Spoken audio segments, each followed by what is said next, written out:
on them, so what did we do? Like, I mean, we did all sorts of things. I didn't even do the intro. Is it bad if I stand? Yeah. No, you can sitting stand all day. So. I just gotta get your. I just gotta do something so I can get your head.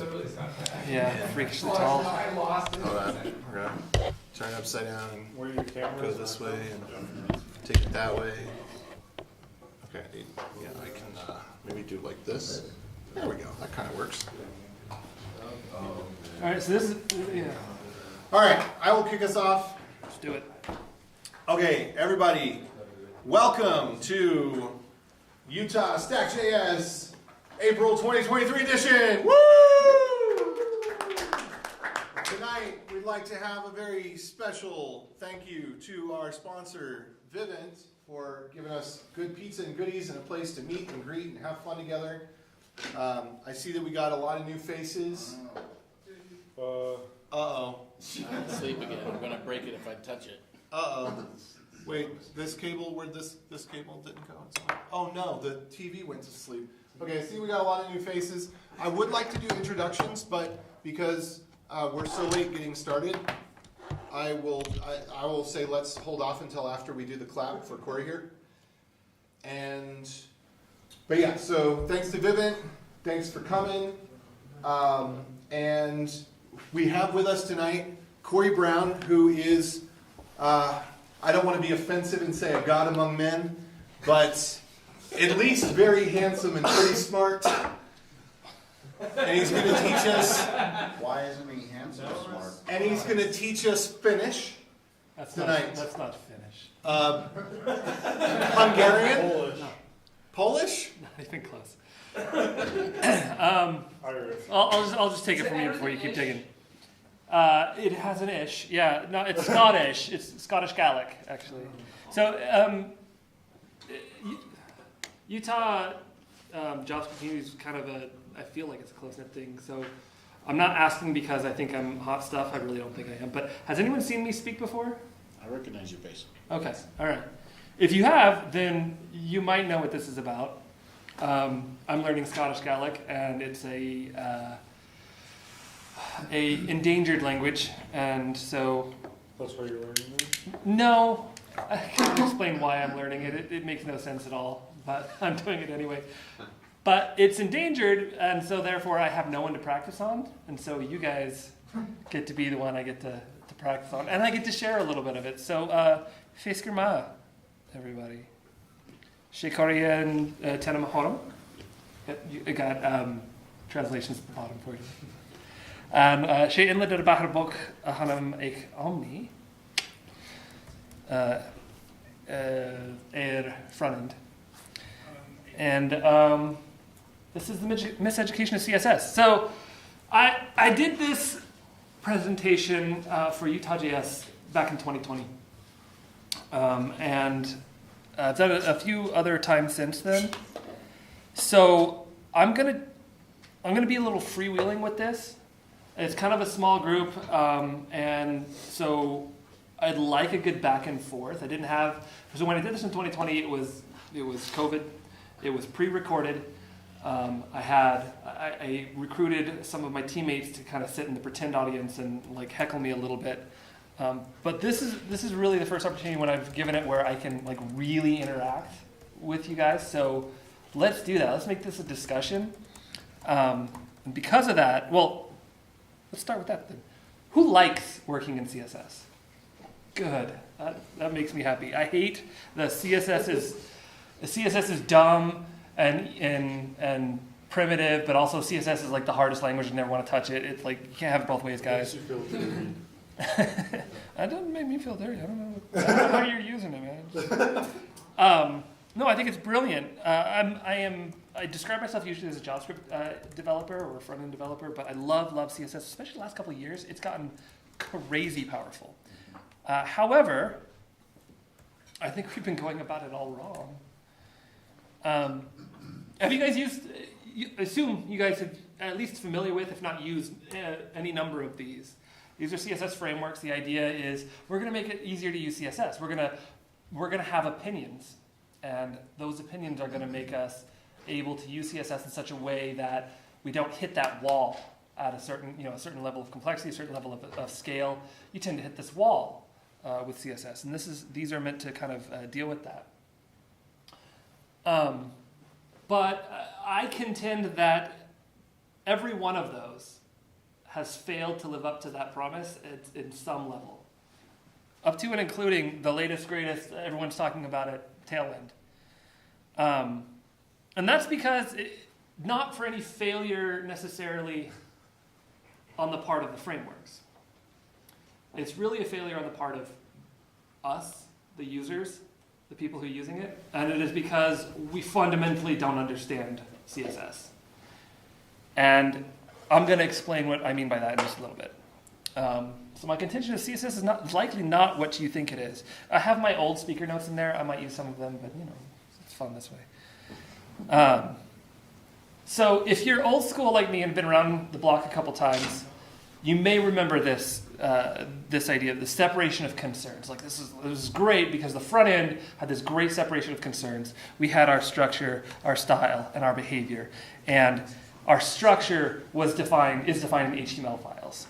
Our style is defined in CSS. Our behavior in JavaScript. And this is great because now we have this separation of concerns. It makes things scalable. It makes it so we don't run into all these problems that somehow we keep running into. Because JavaScript frameworks. No, we were running in this long before JavaScript frameworks. Because like React, you have all three in the same Do we? space. Yes. Do we have all three of them in the same space? What do you use for CSS in your React code? I mean, we may have them all. I have mine all in the same space, but Well, I use CSS files, but some people use style components. yeah.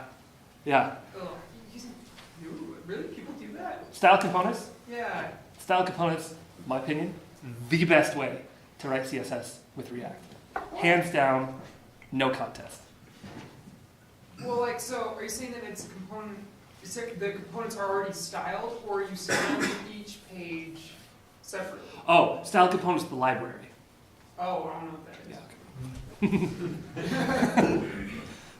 is. It's great. It's a great tool to use with React, and I have a very particular way in which I like to use it that I have yet to convince people to use, even though it is chef's kiss. But maybe I'll show you guys that in a little bit. But this is how, for a long time, this was dogma in the front end, right? Separation of concerns. We have our entire HTML file for a page, and our massive CSS sheet, or maybe Sass that we import, a bunch of things. But it's all completely separate, and we import all these things, and we have this, ridiculous concatenation of JavaScript using like gulp or grunt or some like roll your own concatenation mechanism. But it was great because we have separation of concern. Then there was this kind of like earth-shattering moment in the front end. In a sense, this is like this massive pivot point where the whole world kind of discovered componentization for the front end. And so we got web components, we got React, we got Vue, we even got Angular. And what the story I love to tell about this area, if who's used Angular JS, Angular 1? Oh, Angular 1? Yeah. Who had to try to... Does 1.5? Yes, 1.5 counts. Did you guys try to have to do a migration from 1 to 2? No. We're still on one. That's a special kind of hell. It's a special kind of hell to do that. And there's a reason for it. When Angular figured it was time for a major release, a rewrite of things, they had this great vision of it. They started writing. It was fantastic. They were 6 months into it, and React drops and changes everything. And it just like shot off like a rocket. And the Angular team kind of saw this and like, oh,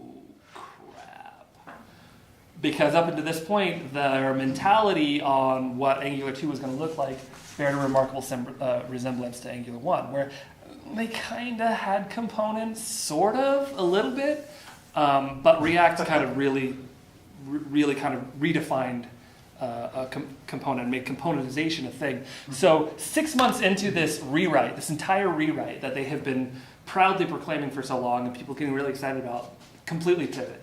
They stop what they're doing, trash everything, and rewrite again the componentization model after model after React in some ways. But so all that's just to say componentization like really upended things. And that really changed the way that we thought about this separation of concerns. Because what React showed us was our concerns are not our structure, our style, and our behavior for the whole app. It is our button, our login form, our individual like features that we're building out. That's a concern. And inside of that concern, we have markup, we have structure, we have style, we have behavior. But those are 3 parts of one concern that we call the button, right? That's the concern. So React, in particular, put the markup, put the structure in with the behavior, tied them in together. And old schoolers like me saw that and were like, ew, gross, no, you're doing it all wrong. Until we tried it and like, oh my gosh, you got it all right, actually. But CSS was kind of left out of that, out of the React library anyway. So we came up with ways to componentize CSS.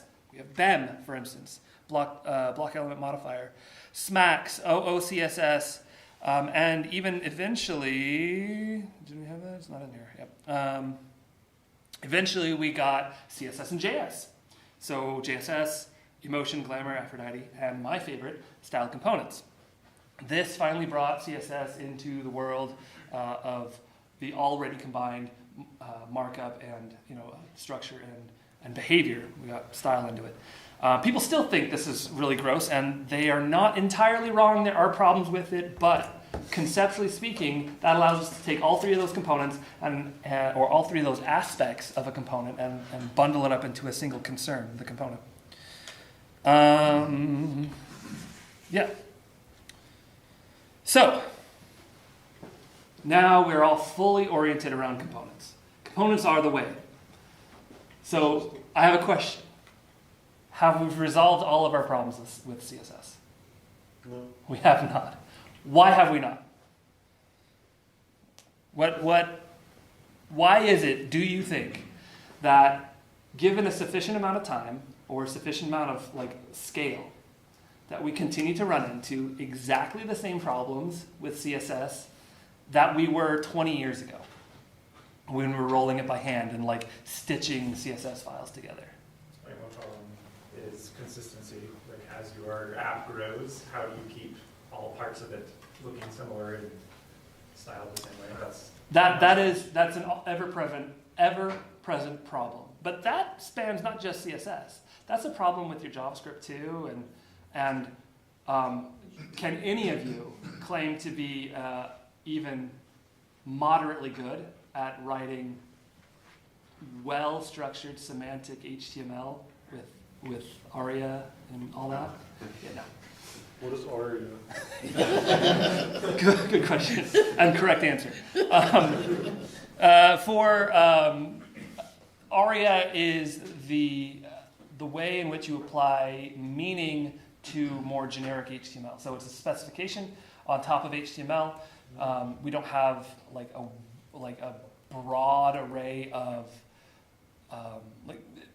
HTML is limited in its scope. We don't have, for instance, what's a good example? A very common. Isn't ARIA related to accessibility? Exactly. For if you're blind and you're trying to use the internet. Partly. It infers how the reading software should. That's right. Interact. It instructs for humans, but also for other machines, the meaning of things. So, for instance, we don't. Go ahead. The AI or A11 Yes, ALI, accessibility. That's right. ARIA is also an acronym for something like accessible rich internet applications. Yeah. That's exactly it. And just as an example, we don't have an HTML tab element, right, for a tabbed layout. But you can describe such a layout using ARIA tags so that a person, blind person navigating, listening to the website as going through there, can understand what is on the website because, oh, here's a tab and here's the contents of tab A or tab B or whatever. For that matter, web crawlers can construct a conception of what the website's supposed to look like. So yes, but also no. There is a unique issue that comes with CSS that I contend is why we keep having problems with CSS in particular. So in order to understand what that is, we need to have a bit of a correction on the old model of what these three aspects of a component or a web page of the web front end consists of: the HTML, CSS, and JavaScript. For one, so remember this is the pairing right here. Structure is not maintained by HTML. No riot? Live! Ah, Live! Whoa! yeah. Let me explain. Here we have a bit of code. It's a simple figure element. It's got an image, thick caption. This is semantic. This is wonderful, right? Now we have a style in there. What does that style do to the figure?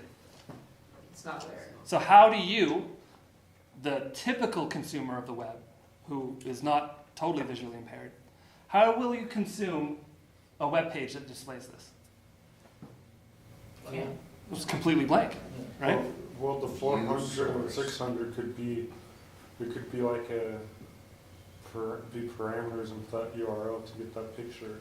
If you wanted to look at the code, Yeah, but the code, you're not looking at the code when you surf, when you go on the visit a web page and look around, right? You see what gets rendered. What gets rendered is a completely blank page. And so you, the consumer of this, views the structure of this as no structure at all. Nothing's there. Don't worry, I'm sure you're thinking, but I'll get to it.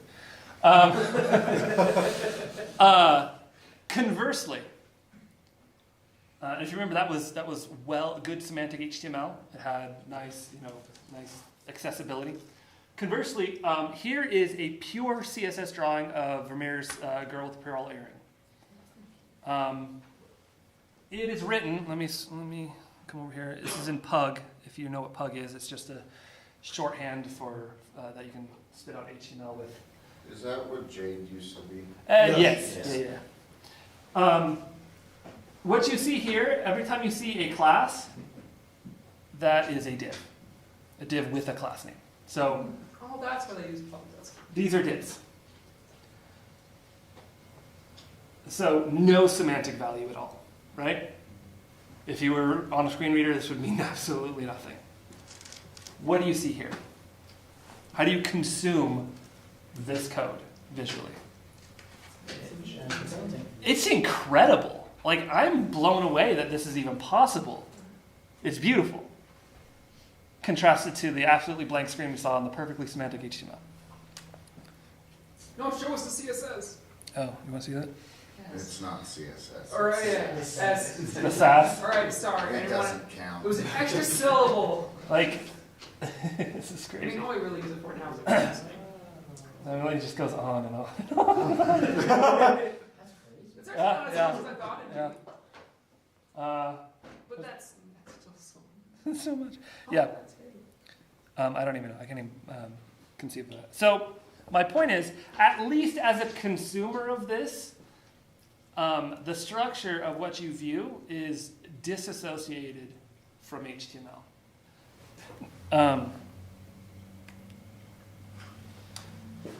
It's actually CSS that controls the structure of how we consume things, That makes sense. or at least the visual structure. Because built-in tags in HTML have default CSS or default They do, styles. but simply by virtue of you being able to apply different CSS, such as display none, that allows you to directly control the visual structure Yeah. of a page. To be fair to HTML, HTML still is a semantic structure, right? Obviously, that is important. That is necessary. It is not something we should neglect. But to assume that that is the end of the story is missing the point. So, this is not a new concept, what I just said, that CSS is the visual structure of the web. On the documentation for the web itself, MDN, it says that while HTML is used to define the structure and semantics of your content, CSS is used for what? Two things: to style it and to lay it out. And there's the layout, that is the visual structure. So, congratulations, you now know like a little something more about CSS. How is that going to help you when you go out and start writing CSS again? What are you going to do about it? How is that going to affect anything? Probably not. You don't know what to do with this knowledge. But you probably feel good about it. Like, I know something. It doesn't make me feel as dirty. Well, there you go. So, if you're a thinker, if you're a deep thinker about this problem, what you have probably begun to realize is, oh my gosh, okay, componentization, I got it. There's these two concerns that CSS deals with. One is style, and one is layout. I already have style in my components. What I need is layout components. So you think, I'll make myself some grid components, flex components, a pull component, a box component. Really smart people have done this. And depending on how you think, even less smart people, but very popular libraries are built around this, right? So for instance, Material. Material UI has a bunch of these layout components. In fact, it is kind of a core tenet of faith among when you build out these component libraries, these design system libraries, that you must include these layout components. They're integral to it all. However,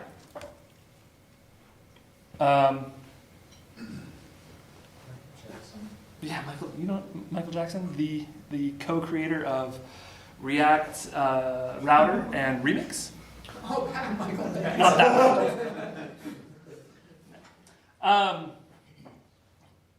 Not only are you maybe thinking about layout components, you might be thinking, and that way I can stop using stupid things like margin, which seems to cause all kinds of problems when you're building things out. You apply margin to a thing, and then you want to use a thing somewhere else, and you're like, oh crap, the margin's getting in the way. Now I have to override the margin.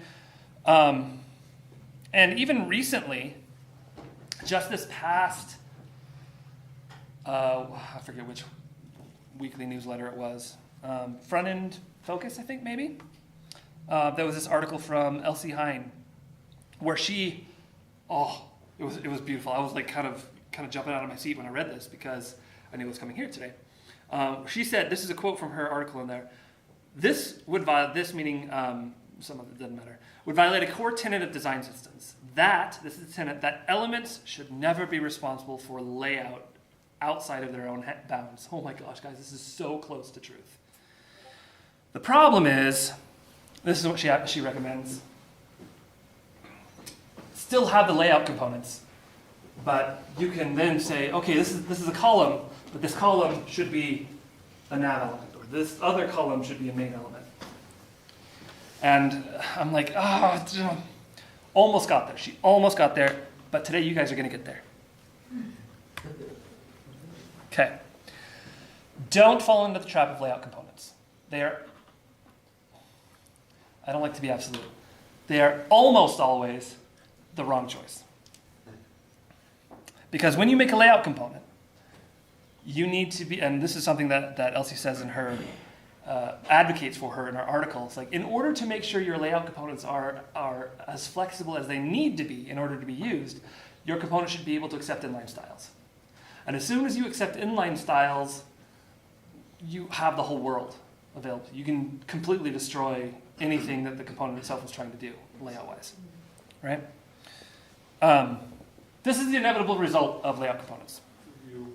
You re-implement CSS just as classes or something. Hello, Tailwind. Now, I was going to say, this is why I dislike Tailwind. I dislike it too. for this and many other reasons, but I don't want to, that being said, what I'm about to talk about is still applicable with Tailwind. Tailwind is not completely unredeemable if you really want to use it. I wouldn't recommend Is there it. inline styles when you give it a class? I pulled this off of the web. I don't know, man. Maybe those had to be set with JavaScript. That's why. Yeah, like, I mean, it's got the little colon and the ID. It's like meant, it's like built, right? Actually, JavaScript. Here it is. This is the takeaway. This is the thing to remember, and we'll talk about it in just a minute. But what will change the way that you write your CSS going forward is this. Components style themselves and position their immediate children. That's the money shot. That's the money shot. So, we have style, we have position. Oh, maybe we should talk about why. I kind of glanced over that. Why would that make a difference? What's the alternative? Components position themselves, Okay, so they should position their children instead of themselves. their immediate children. Okay. But yes. So, yeah, why only immediate children? It's just this will work. This is has been found to work better. It comes down to context. So, any given component is the only component that has enough information to know where to put its children. So, take a grid component. If you want to go the layout component route, the grid component you have to configure in order to lay it out properly. Right? I have a grid component, and I'm going to pass it all of these grid CSS rules in order to configure it such that it lays out the things that I put into it in the way I want. But what you've effectively done is specialized a generalized component, right? By passing it those prompts. You've turned a grid component into a 3-column layout component. So what you could do, in theory, is take that grid component with those specific prompts, wrap it up in another component, and say, here's my 3-column layout component, right? Now you have a 3-column layout component. You specialize that component. But whatever you put in there, like maybe that component also needs border, maybe it needs box shadow, maybe it needs a background color, maybe it needs several other things that aren't layout, and so you'll apply those. But that's style, right? So you've now created a specialized position or layout component that you then further need to style in order to get what you need. Not always, but many times. So when I say components style themselves and position their immediate children, it is because a component is the only component that has enough context, because what is the purpose of building this component except to know what the purpose of that component is? You know what that component's going to do. It's the only component that knows how to structure itself, how its children ought to be. The analogy I use is when you buy a refrigerator, the refrigerator does not come with built-in margin to say, all right, you cannot put this refrigerator more than 5 inches from a wall, and that's just not a thing, right? Now you might buy a refrigerator and go into your kitchen and say, I really like breathing room. I like white space. So all of my appliances are going to have at least 5 inches of gap between them and a neighboring appliance or a wall. Fine, you can do that. But that is the kitchen, or the owner of the kitchen, applying that to the appliances. It is not a quality of the appliance itself, right? It's a quality of the kitchen. And so that is why the layout is a quality of the component, and not the layout of its children is a quality of the component. Its own layout is a quality of its parent, all the way up. So, yeah. So you're saying components should only position their components, not necessarily HTML elements should only position their children elements. I'm thinking because a component you might have many layers of divs or things positioned within that component, but are you applying that rule of thumb to components and their children components, or to HTML elements and their children HTML? It's a good question. I think you will find when you put this into practice that those are actually the same. Because when you imagine that you have a page component. This is my settings page. Say. Well, how about this? I'm thinking for forms. So you might have a form, login form or something, and you might have a field set inside of it. Technically, that is the child of the form, but it really doesn't have that much styling itself. You might be overriding the default like little border it adds, but you might still want to position all of the actual fields, the inputs, or you might have div wrappers around those inputs. So, yeah. Yeah, no, yep. That's why that's the so example I let's take a login form. Yeah. Let's take a login form. The login form has a field set. Field set has a username and password. Or components. If you were the login form, you're building out the login form. You have a login, you're building out the login form component. And then you bring in a field set component. And then you bring in two input components. One of them will be your username, the other your password, right? And that is your composition for the login form. You started off, you don't apply any like layout styling to it, so now everything is flush left and kind of looks really wonky and weird. And the designer says, no, this all needs to be centered inside of this login form, which is centered inside this page, but we won't worry about that right now. And the login form itself is of a particular size. That's not important at the moment, but I want the fields to have some white space around the border of this form. Let's say it's 100 pixels. Let's make it up, right? What would be easier for you to write the CSS to position the elements, the form fields inside of the field set to be 100 pixels away from that border of the form? Or would it be easier for you to take the field set and either collapse it down, let it collapse down so it's only as big as the two form fields, or make it as big as the form itself so that you can then kind of position things? Right? The problem is you have to deal with the field set somehow. You have to get it out of the way. Maybe even you do display contents, I don't know, but you have to deal with it. It is much, much easier if you say, all right, form, you're responsible for laying out the field set. So it says, all right, display, just padding 100, let's say. Boom, done. Or not padding, padding 100, that works. So now you have this field set that just wraps the two components, the two input elements. And you took the border off so you can't see it anymore. It's just visually not there, but containing it. Now your field set, now it's great. Everything was 100 pixels away. But now the designer says, oh, but we need some space between these two fields. It needs to be 24 pixels.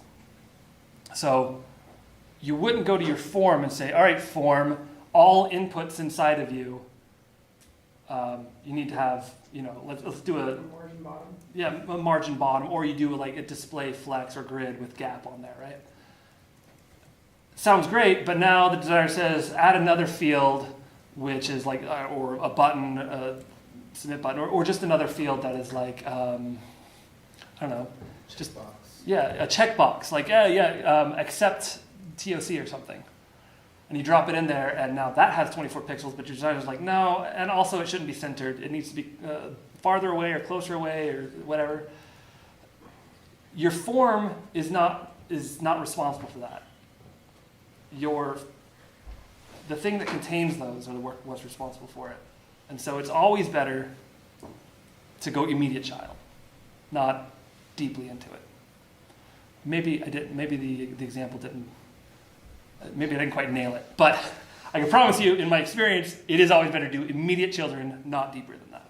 There are always exceptions. I never teach exceptions though, because exceptions are obvious. When you run into the exception, you're like, oh, that's clearly an exception. I don't even need to question it. If you're asking, like, is that an exception? It's not an exception. If you're asking, it's not. So anyway, all right. So back to the good. Any more questions? So why isn't, I thought the form is the outside of the inputs though. Not necessarily. I mean, it depends on how you mark it up. So in this case, there was a field set that was between Oh, the that's form. the field settings. Yeah. So we're going to do a pop quiz. Think CSS properties. And we're going to categorize them. Is this property a style property, or is it a position property? First, I guess we need to teach you how to determine them, and then we'll do the pop quiz. So who's familiar with the box model? Everyone familiar with the box model? Pretty straightforward. It's how we envision, or how we think about the margin padding, border, content, how it all lays out. The way to think about style versus position is anything that affects the border box inward is a style property. Anything that affects outside of the border box is a positional property. Okay? Margin per se would be position. Yes, margin is position. So, now we get to the fun part. So border is style, margins position. That's right. Okay. So call them out when you know them. Style. Style. Style. Style. Position. Style. Position. Kind of standing in front of it. Oh, yeah, I just can't see what it says. You got to think how the value of the property Yeah, actually affects it. Display. Yeah, display none.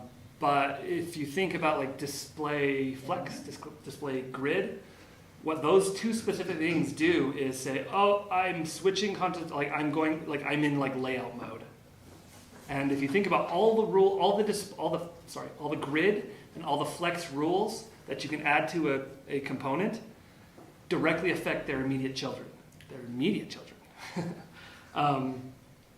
Not the component itself, right? So if we have display grid and we have gap of 24 pixels, it's not saying I should have a gap of 24 pixels for me and my next sibling.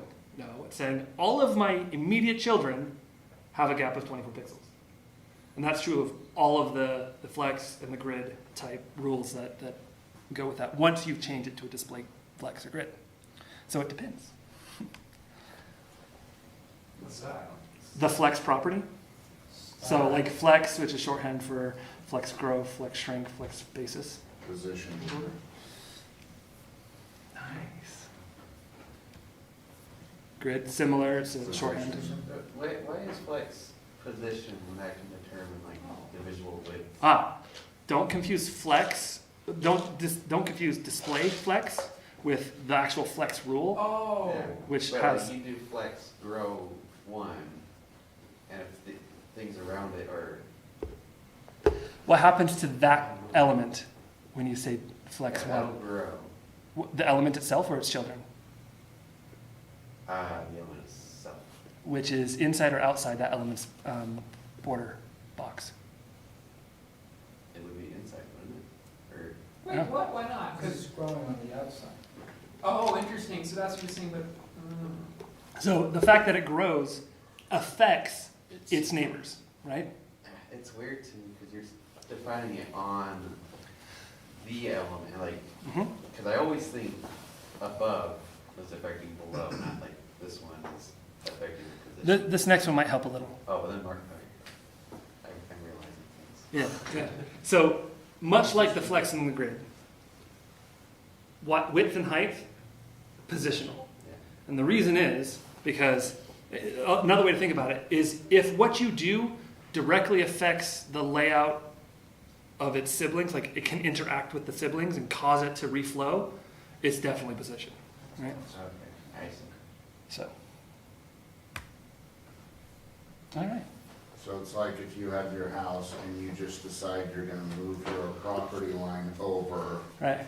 20 feet, that's gonna affect your It's going to affect your neighbor. Yeah, But if you paint your house, that might affect them, but it's not really, yeah. Right. yeah. But you have every right to do it anyway. So. Yeah, yeah, Exactly. You can, in fact, you can completely gut your house, Yeah. top to bottom, yeah.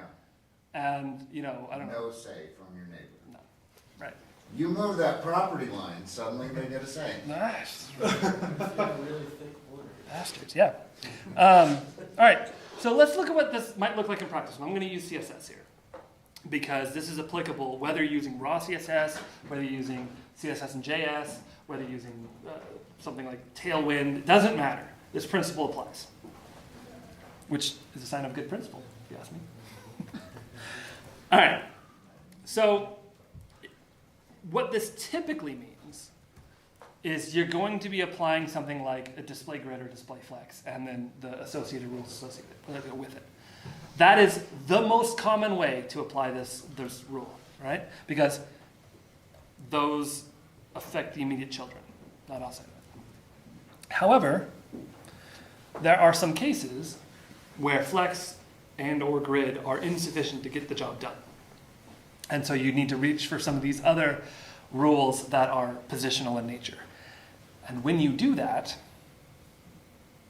like this, the way to do it properly is with the immediate child selector. This is how a component styles itself, here or here, but positions its immediate children. That's what the and arrow is. The and, No, that's SAS. Well, it's coming to. yeah, I was like, it's not SAS, guys. This is CSS. Is it actually in browsers now? Behind the Experimental. flag? Yeah. It's coming. That's awesome. It's- That makes me happy. It's coming, and if you use style components, you've had this since the beginning. So, yeah, it's definitely coming. So yeah, ampersand means the component, my component, myself, like a self reference, and then the alligator is the immediate child, and we're saying the immediate child that is component part. So it's like this arrow in PHP, but instead of this, it's Yeah. and. Well, you're And it just can be, writing it, right? it could be You have like a single. at the separate end CSS too, rule right or now like you could where like draw prefix component, stuff arrow, before the end. draw component part, and that's how you select the children In of. style components or in the specification. I'm just talking about the and thing, like it doesn't necessarily have to start at the beginning, It's like, sort of like nesting I guess like maybe this. that's You only a just have SAS two thing. rules, one for the component itself, Yeah, one for its children. It is a SAS thing, but we do have has now, yeah. which lets you Oh, do it's that. I love has. Has is fantastic. Don't abuse it. But Tell me what to do. if you've ever needed to reach for a parent selector, has is your boy. So, okay. So here we have another example where we're applying height. Something needs a specific height. Generally, okay, I'm going to throw you another tidbit. As much as possible, never use height and width. Can't always do that, but it's just gonna bite you in the ass every time if you use height and width. Just don't. Just try not to. Do it some other way. And don't use inches. Inches? Yeah, don't use inches. I agree. Don't use inches. What if you're building in print? Then congratulations, you're in a sufficiently niche thing that you can disregard most of what I'm saying. Actually, probably not. I mean, but again, if you're doing that, you're